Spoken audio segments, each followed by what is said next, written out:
Did you know that chop suey is in the top 5 of the most ordered dishes in Chinese takeaways? Created by the chef to the Chinese ambassador who was hosting a dinner party for his American guests in the mid-1800s. The chef took a mix of Chinese and Western ingredients, blending them together to create a dish both tasty yet familiar to both parties.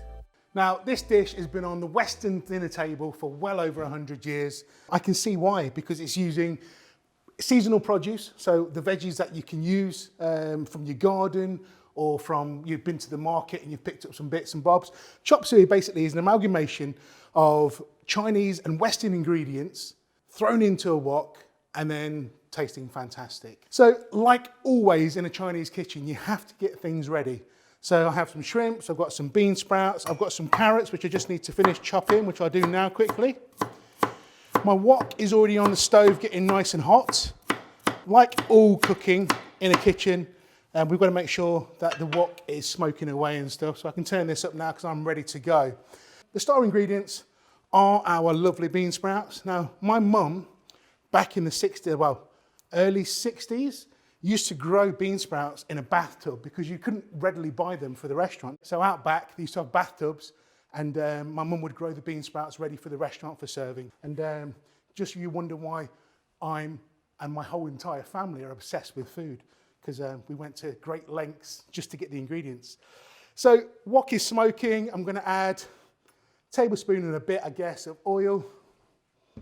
Now we can throw the veggies in any order we want. I'm going to leave the bean sprouts out until towards the end because I want them to be nice and crispy. So let's get the onion in, followed by the carrot. And we'll just give this a really, really quick stir over. Now we want the wok to be hot because we're looking at trying to get this caramelization on the ingredients straight away. I don't want them to be overcooked. Stir frying isn't about stewing our vegetables or stewing our produce. It's about cooking it really quick so we still get that crunch. In goes my spring onion. And then once I'm getting that fragrant aromatic smell from the spring onion, I'm going to add my shrimp. Now these are just normal frozen shrimps. I've allowed them to defrost and they're drained. So I'm going to add, oh, you know what? Let's be gutty and add it all. There's a massive bowl of shrimps that have gone in there. And we'll just keep on touching this. We keep on moving the ingredients. Like I said, I don't want to overcook the product or overcook the vegetable. So I just want to keep it moving. In go my bean sprouts.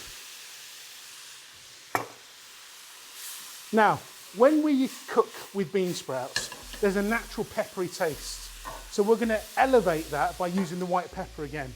Now, the Chinese use white pepper rather than black pepper in most of the dishes because it's not too harsh.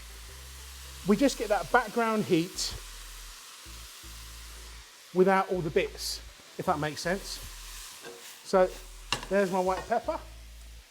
A little bit of salt. There's just a pinch of salt going in. Now, you need to balance the saltiness with the sweetness. So the sweetness of the carrots, the sweetness of the onion, the sweetness of the shrimp even. This is why we're adding a good pinch of sugar. Now we're going to add some stock, whether that's fish stock, vegetable stock, chicken stock, that's completely up to you. Let's give it all a good stir. And now we need to inject a bit of colour and umami into this dish. So I'm going to grab my dark soy sauce, which is naturally sweet. It's going to help with the colour. And I'm going to add in about half a tablespoon. And we're going to give that a mix. And as soon as we come up to the boil, we're going to thicken and the dish is ready. So this is one of those midweek Chinese takeaway snacks that you can cook at home. Everything is pre-done. And you could buy pre-cut onions, pre-cut spring onions, and it can literally be on your table in about 8 or 9 minutes. So while that's coming to the boil, let's grab my corn flour and water. Now this is the thickening agent of choice, well, the Chinese choice, should I say. In every single restaurant and takeaway I've ever worked in, we've always used this as a thickener. Now I go onto these forums and other cookbooks and they're using potato starch. and other starches. I've never known anything other than corn flour and water to thicken the dishes. So that's what I'm using. Like always, guys, keep it moving, otherwise it will go lumpy. And we're going to add in about a tablespoon to start off with. And we want this sauce to be thick enough that it coats our veggies and our shrimps. So a little tiny splash more. Perfect. And that's it. Off goes the heat. Let's get some of this vegetable. Now I say, I've used onion, spring onion, carrots, bean sprouts. You could use whatever you want.